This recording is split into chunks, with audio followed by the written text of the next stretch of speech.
तुमच्याबरोबर शेअर करणार आहे मी एकटीनं सगळं रुटीन कसं मॅनेज करते आणि त्याचबरोबर ना मी काही पार्सल मागवलेले आहेत स्वस्त आणि मस्त, तेही तुमच्याबरोबर ओपन करणार आहे आणि त्याची क्वालिटी वगैरे कशी आहे ते सगळं मी तुम्हाला सांगणार आहे। खुशूचे बाबा ना त्यांच्या मित्राच्या लग्नाला गेले म्हणून बघा सगळा पसारा करून ठेवला होता, तोही आवरायचा होता। पण खुशू छान गाढ झोपेत आहे, तोपर्यंत म्हणलं चला पटपट बाकीचे सगळं कामं करून घ्यावे। आंघोळीच्या अगोदरच ना टॉयलेट आणि बाथरूम मला धुवायला आवडतं। एकदा आंघोळ झाली ना मला ह्या गोष्टी करायला आवडत नाहीत। सगळ्यात अगोदर नाही हे मी टॉयलेटचं ॲसिड आहे, टॉयलेट बाथरूम तुम्ही क्लीन करू शकता आणि जे डाग पडलेले आहेत ना तेही निघतात। आणि फोर्स 10 हे डीमार्टमधून ना फक्त 63 रुपयाला टॉयलेट क्लीनर आणलेला आहे, खूप स्वस्त आहे। बाकीचे जे आहेत ना 243 वगैरे त्याला 1 लिटर मिळतं, पण हे फक्त मला 63 रुपयाला मिळलेलं आहे। तर आता दोन्ही जे बाथरूम आहे त्याचा वास ना खूप घाण येतो आणि खूप चरचर होतं नाकामध्ये, म्हणून ना मी असं नाकाला हात लावून हे टाकत होते आणि हे करू नाही वाटत पण हायजीन नाही होत त्याच्याशिवाय।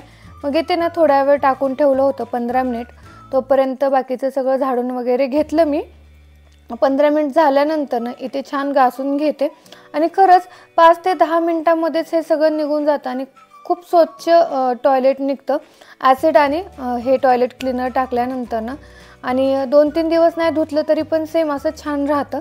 मग हे सगळं दोन्ही क्लीन केलं, दोन्ही टॉयलेट बाथरूम वगैरे क्लीन केल्यानंतर ना लगेच बाहेरचंही पुसून घेते, कारण बाहेरचं जर नाही पुसलं ना सगळं घर घाण वाटतं। मला तर असंच होतं आणि 2-3 दिवस झालं मला बाहेरचं काही पुसणंच होत नव्हतं। म्हणलं चला आज काहीही झालं तरी बाहेरचं पुसायचं, म्हणून इथे आंघोळीच्या अगोदरच मी सगळे घर बाहेरचं वगैरे पुसून घेते।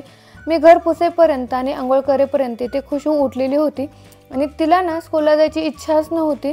कसं तरी मी तिला म्हणत होते चल खुशू मी टीचर ना तुला गिफ्ट देणार आहे, तरी काही तयार नव्हती। बघा कसं हट्ट करते आणि हे सगळं एकटीला मॅनेज करावं लागतं। आणखीन तिचा मला टिफिनही बनवायचा होता, तोपर्यंत उठली। सकाळी उठल्यावर आम्हाला सगळ्यात अगोदर ब्रश करायला आवडतो, थोडा तिच्या हाताने करते आणि नंतरनं मी करत असते म्हणजे व्यवस्थित ब्रश करता येईल म्हणून। आणि तसं तर आम्ही ना तिला खूप कमी चॉकलेट देतो, त्याच्यामुळे दातामध्ये चॉकलेट वगैरे अडकायचा काही प्रश्नच नाही।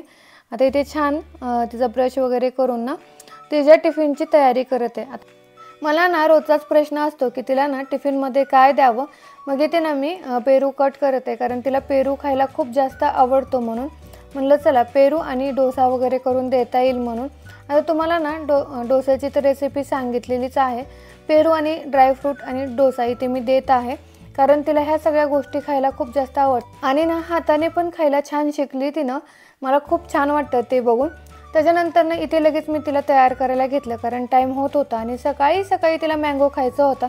मी तिला म्हणलं की पिल्लू आल्यानंतर ना खा, पण काय ऐकायला तयारच नाही।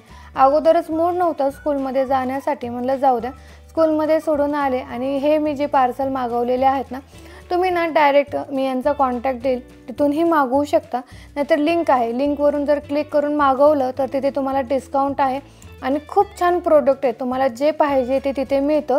तर सगळ्यात अगोदर ना हे प्रोडक्ट मी घेतलेलं आहे, तर पर्पल कलरचे, याच्यामध्ये खूप साऱ्या व्हरायटी आहेत, कलर पण आहेत, तुम्ही घेऊ शकता आणि मी ना लिंक देते।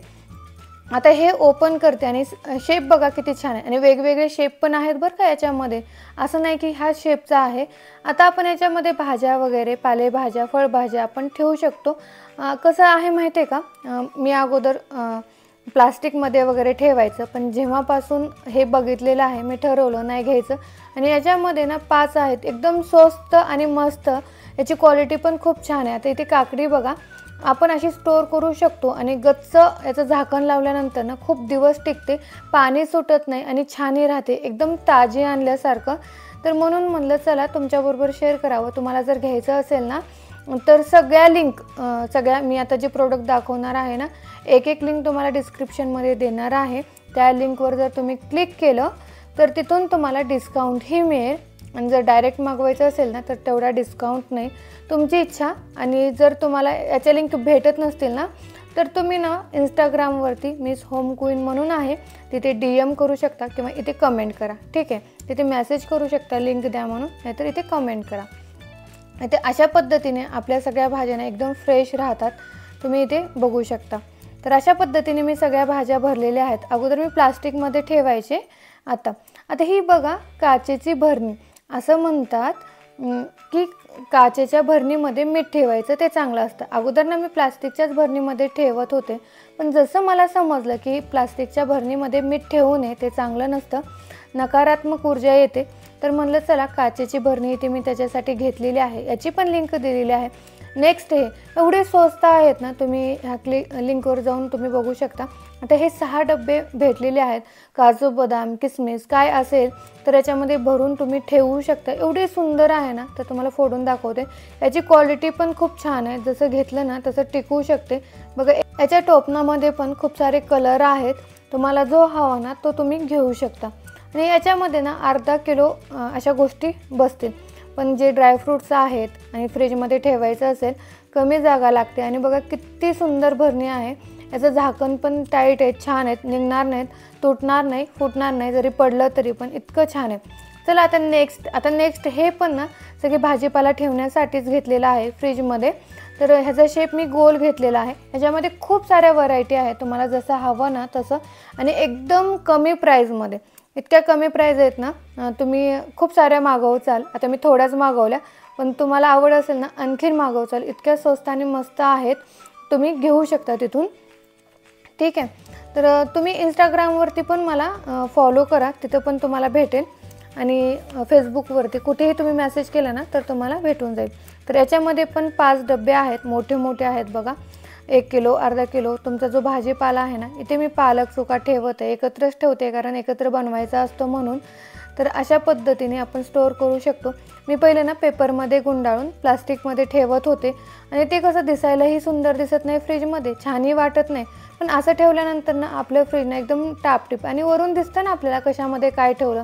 पेपरमध्ये सगळं आपल्याला ना उचकून बघावं लागायचं ना, की याच्यामध्ये काय ठेवलं, त्याच्यामध्ये काय आहे, मग घ्यायचं, आपला टाईम जात होता. आणि ही काचेची भरणी बघा, जे मी तुम्हाला सांगितलेली आहे, त्याच्यामध्ये मीठ भरून ठेवते. आता 1 किलो मीठ याच्यामध्ये बसतं, सहजच बसतं. त्याच्यामुळे तुम्ही पण वेळ न वाया घालवता घेऊ शकता जर आवडलं तर. ठीक आहे, आणि बघा काचेच्या भरणीचे पण खूप वेगवेगळे शेप आहेत, घेऊ शकता तुम्ही. आता नेक्स्ट जे आपण घेतलेलं आहे ते आहे बघा, हे किती सुंदर आहे. मला तर घेतानाच ना खूप क्यूट वाटला. तर तुमच्याकडे याला काय म्हणतात नक्की सांगा. आमच्याकडे ना दुर्डी म्हणतात, पण ही दुर्डी ना ती लाकडाच्या काड्याची नाही आहे, प्लास्टिकमध्ये आहे. किती क्यूट आहे आणि किती सुंदर आहे बघा.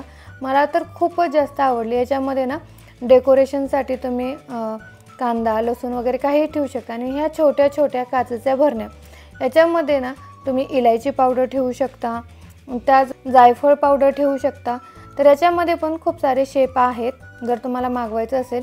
आणि बघा याचं जे टोपण आहे ना फिट आहे, एकदम छान आहे, आणि काचेची क्वालिटी पण खूप छान आहे. खरंच तुम्ही हे मागवू शकता, स्वस्त आणि मस्त. काही प्रश्न असतील तर कमेंट करा. चला इथेच एंड करते. बाय.